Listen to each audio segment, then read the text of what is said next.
Today I'm going to share with you 3 visions I have for taking an enabling technology, the smartphone, and making radical change to the world. And my hope is that by sharing these things with you, that it will some way inspire you in the course of your life, hopefully sooner rather than later, to think big and to be galvanized towards making incredible change on your own as well. The reason I've chosen the smartphone as the foundation for these ideas is the incredible, almost magical power that it provides. So the smartphone really does 3 things. It's leveraging 3 different things very well. The first is the access to information that it provides to all of us. Now on our phones, we can get information from libraries in all corners of the earth. We can get our hands on pretty much anything we need in just a moment. It's incredible. I can remember just 20 years ago, some of you weren't born yet, when you had to go to the library for that. And the number of tasks that it would take, the step to step to step, to just get to a fraction of the information took so much time. Now it's instantaneous. It's actually remarkable. The second thing is communication, the ability to send really via all of these different media, different types of communication to pretty much anyone you want, as long as they have one of those devices. It's miraculous to be in London and to be on my iPhone with FaceTime looking at my wife and my children is just pretty insane.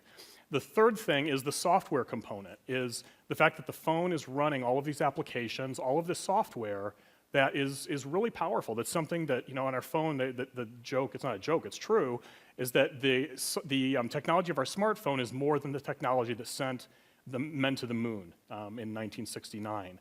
And now there's software using that technology in really productive ways.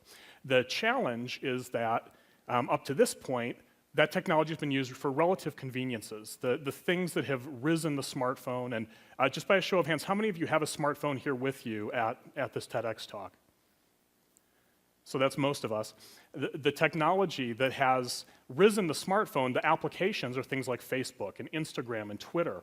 And they're all cool. They let us connect with other people very quickly and easily, but they really are just conveniences. They aren't things that change the world in ways that have real and massive impact. The other reason, besides the power of the smartphone, that I'm identifying it as this key enabling technology is the pervasiveness of it.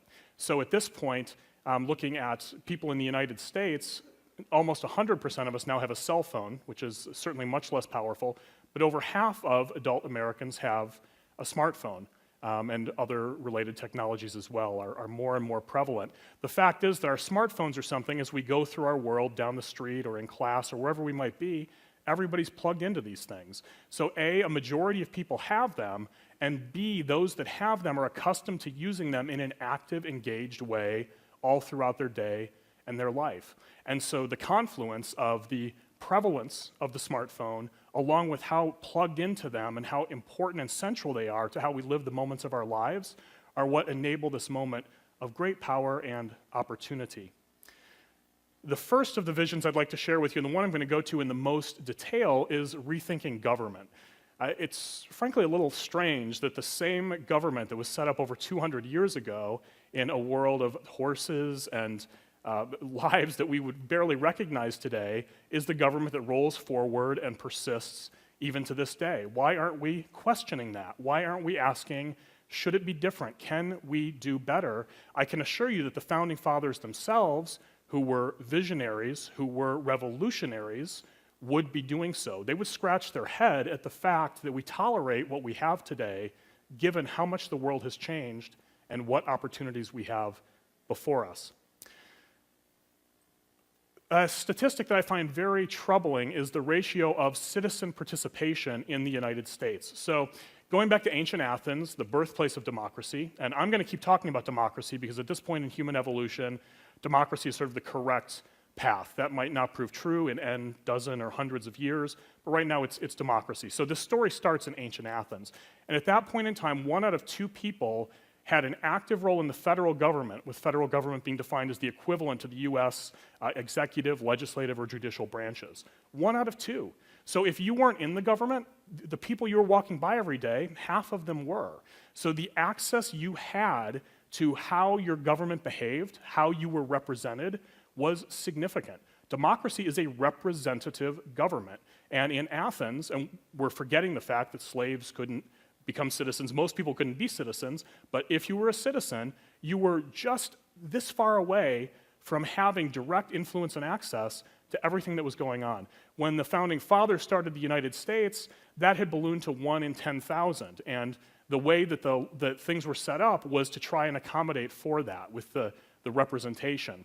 That ratio is one I don't consider acceptable, but given the technology of the time, given that moment in history, we certainly can understand why it evolved that way.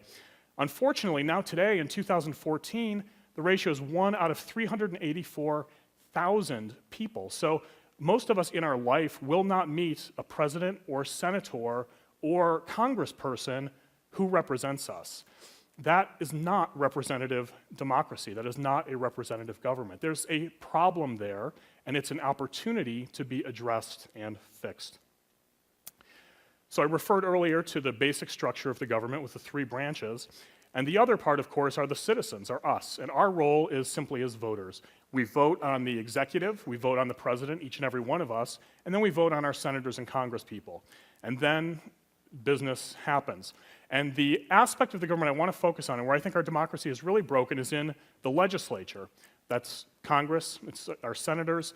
The way it works is we vote in the legislature, and then they are controlled largely by factors that have nothing to do with us. Different special interests, different big business, and they turn those things into law. Our effect on law is near zero. The degree to which laws represent us in some holistic sense is very near zero. It's a horribly broken system in conception and certainly in manifestation in 2014. This is exacerbated by the fact that as of when I put this together a few days ago, the real-time congressional job approval rate was 12.3%. So 87.7% of people in this country were dissatisfied with the job that our Congress is doing. To me, that sounds horribly, terribly broken, and the fact that we simply tolerate it and continue forward is gobsmacking. If we look at the composition of our 113th Congress, it is another head-scratcher. So lawyers are about 1/3, a lot of business people, a lot of career politicians. If you bring those buckets together, you have almost 70% of the people who are representing us. You can count the scientists on one hand. There's not a philosopher there. The people who are representing our good, the people who are writing the laws, thinking about the long-term trajectory of our country and making decisions, are largely made up of people and there are some very good people there, but as a group, they are largely people who are electable. They're largely people who are able to go through the gauntlet of becoming elected in a popular system and get in there and represent us. And this is what that bell curve looks like. Is this the type of people that you want representing you? Is this the type of people you want writing your laws and voting on them? It sure as hell is not for me. And I would very strongly suspect that unless you or your parents are a lawyer or business person or career politician, that you would want these people representing you as well. So what I want to talk about is a new way of thinking about this, of enlightened self-representation. And so what I would propose is that, like today, citizens elect the president. At this point, I'll use human evolution again. At this point in human evolution, having one leader who can sort of effectively make things happen is sort of the most efficient and best way to have a decision maker at that level. So let's keep with that. But then I'm suggesting we get rid of the legislature and we have the president nominate a group that I'll call, and this is the wrong label, but I'll call the wise ones. So instead of those business people and those lawyers, I'd like to see some Nobel Prize winners talking about the laws and talking about how the country should be run. I'd like them to be writing the laws. I'd like people like Professor Bartlett, who was speaking earlier tonight. I'd like to see her in this wise ones group. This should be a group of people. In ancient Sparta, they had something similar. It was only men, of course. Theirs were also older, which I don't think is necessary either, but wise people. Who are the thinkers? Who are the people who are compassionate and interesting and holistic and plugged in? Those are the people who should be writing our laws and putting that stuff together, who create the bills. Now, I don't think that they should be doing the voting, so we'll talk about who's going to be doing the voting in a second, but once they create the bills, there will need to be people who interpret the bills. So because we're taking and segregating away from writing the bills to voting on the bills, we need some analysts. And so those are people like, you could even think about your political analysts who are on TV today. instead of just being on there and talking about things, they could have their own RSS feed, to use a slightly outdated technology now, that is about their platform. So someone like Glenn Beck, and I don't know particularly his things, but he could be strong on gun rights. He could be strong on certain financial things. And then the voters who are in this process could subscribe to Glenn Beck, and when they get a big bill to vote on, they can look at how he comes down on the things that matter to them. So the analysts are a very important part of this, and you'll understand why, because I think actually the citizens should vote on the bills. I think that we, all of us who are citizens, should vote on every single bill that comes through. On our smartphone, every day, or every week, or whatever the frequency is, the bill should come in. If we want to read the whole damn thing, we can. Or we can get these little short bursts from the analysts who represent our interests, who we trust in some way, and we can make a decision and vote yay or nay. It's very, very simple, and the technology enables it. And then finally, if we vote them through, we have laws, and they are laws that are the product of direct representation, of a true democracy. So it's a process of enlightened self-representation that takes all the inefficiencies in the current system, leverages the technology we have at our disposal, and fixes for all of those things. Making it work, we would need a voting infrastructure. Happily, 55% of us already have smartphones. To take the current infrastructure away will save a whole lot of money, so it'll be easy to give people free purpose voting devices. Everyone can have voting in their hand. For those who aren't able to do that, we'll have accessible community centers that people can go to that will account for all sorts of disabilities to make sure all of our citizens have the chance to vote. We'll vote. We'll get back to more similar to Athenian democracy, where we're representing ourselves. That's what democracy is all about. The bastardization that we have today is just a product of the limited technology. We now have enabling technology, and we shouldn't deal with it. We shouldn't tolerate it anymore. So the second thing I want to talk about is rethinking citizen rights. It's curious that, long ago, and I understand the historical reasons why, but at this point it seems somewhat ridiculous that we trust the free market to regulate how our society and our citizens are able to go through their lives. And I think we need to talk about that and look at it in a different way. So let's start by framing the issue. Right now, the US population is around 314 million, give or take. And these are the numbers for the homeless, the unemployed, and the underemployed. And that's about 15% underemployed. There's 15% of people in this world, about 1 out of every 6 in our country, who want more work than they have. But they can't get it for a variety of factors that boil down to free market issues. That's unacceptable. We're the wealthiest nation perhaps in history, and to have this situation where there's all these people who say, I want more, I need more, but there's no access to it, that's ridiculous. So what I'm proposing are universal rights for US citizens that eclipse the rights as we have known them up to this point. I think every US citizen deserves housing. I think every US citizen deserves to be fed. I think every US citizen deserves some degree of electrical power, of control over their environment, of healthcare, of internet access. The fact that it's not there, to me, is mind-blowing and incredible. Those should be rights, and we should all have them. Now, the question is, how do we make that happen? I'm sure there are some puzzled looks. How does everyone get stuff? Well, you know what? We'll actually have to work for it. One of the real problems with our current society is that so many things are free and easy. We're given things. We have a sense of entitlement, and it has led us down a path of massive obesity throughout our country, through great ignorance, particularly among the underprivileged. And those things are coming about in the welfare state. There's a lot of factors. I don't have time to boil them all down, unfortunately. But by creating these things for ourselves, we will reach a higher degree of living, a higher degree of self, and more towards the ideal self. We're going to create our community together. So with our smartphones, every day we can have, or every week, whatever the frequency that the system requires, we can have a list of all the different jobs that we need to do. And the way the system works is you and I, the citizens, again, decide what are the rights, what are the universal rights for all citizens. Once we decide on that, in the computer age, it's trivial to figure out what is every task from 1 to n that's required for all of us to have those things. Once we have that list, it's a matter of just breaking down the work, figure out who's qualified for what, give us some choice, and then we go out and do it ourselves. We are collectively making our own places to live and making our own food.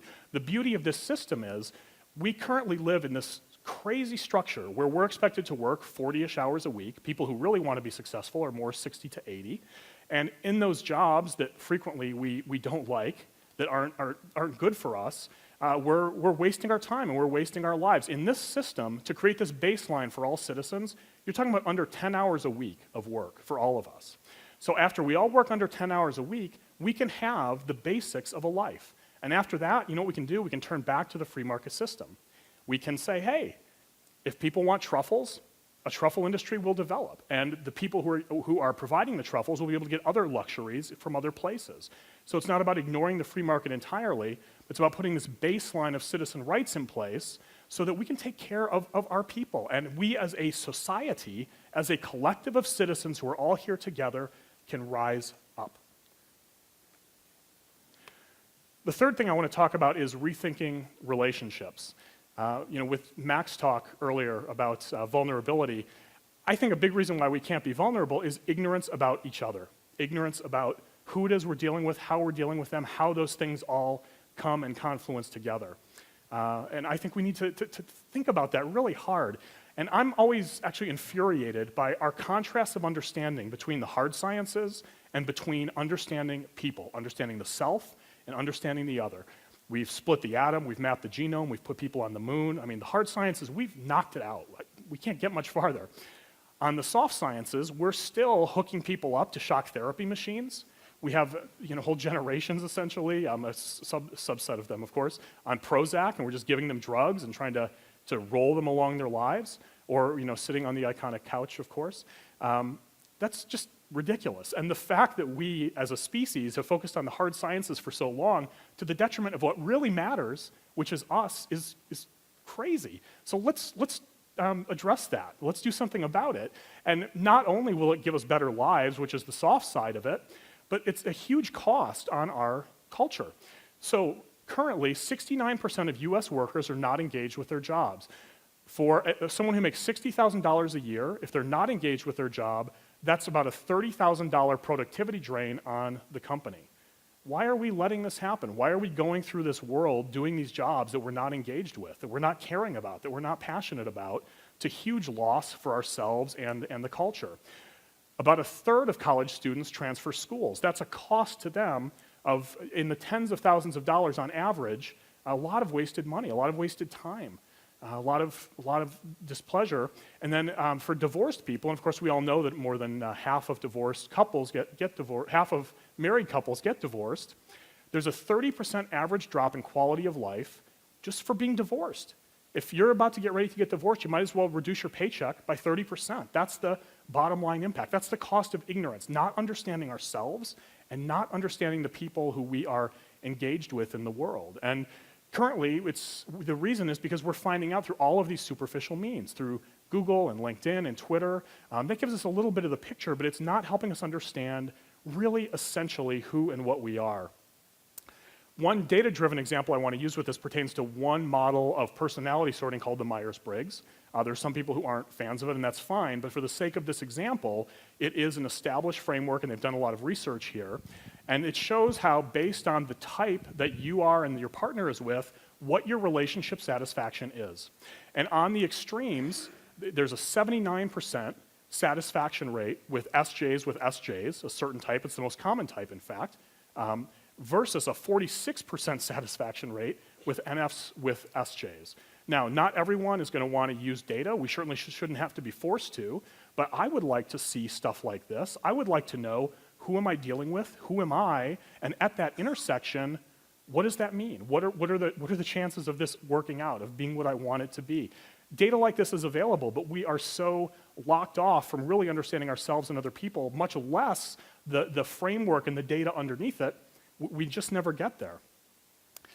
So what we need to do is have on our phones, again, this technology that we're walking around with our face in it all the time.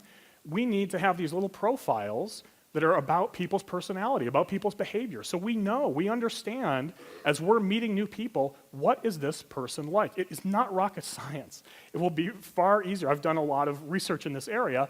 It will be far easier to create methods than it was to send people to the moon in terms of money, in terms of hours, if we really get behind this issue. It is not that hard to understand some essentials about ourselves and each other and communicate them in actionable, meaningful, relevant ways. We need to do it. And for comparing people and the whole 9 yards, we need to understand who and what we are and bring ourselves together. And these are obviously things that I'm very passionate about, and I think there's some interesting ideas here, but more than that, what I really want you to take from this is just by looking at my smartphone and just by saying, how can this be leveraged to really change the world in interesting ways? I've come up with some ideas. You can do the same thing, and I hope that you, as the young, as the motivated, as the people, your generation is historically the one that makes change, that you take this as an opportunity to think bigger and make change for yourself. I thank you very much.